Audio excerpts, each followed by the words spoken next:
دین اسلام میں کوئی زبردستی نہیں ہے،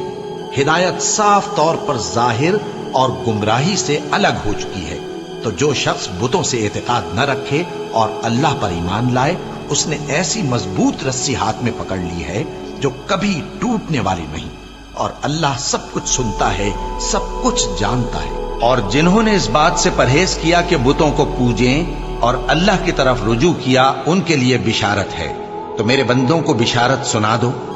جو بات کو غور سے سنتے ہیں پھر سب سے اچھی باتوں کی پیروی کرتے ہیں، یہی وہ لوگ ہیں جن کو اللہ نے ہدایت دی، اور یہی عقل والے ہیں۔ فمن یکفر بالطاغوت ویؤمن باللہ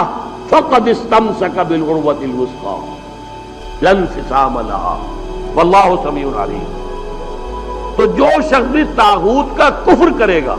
انکار کرے گا، طاغوت کے خلاف بغاوت کرے گا اور ایمان لائے گا اللہ پر، یہ اہم ترین مقام ہے اس اعتبار سے کہ جیسے میں نے اس سے پہلے بھی دیکھا لا الہ الا ہو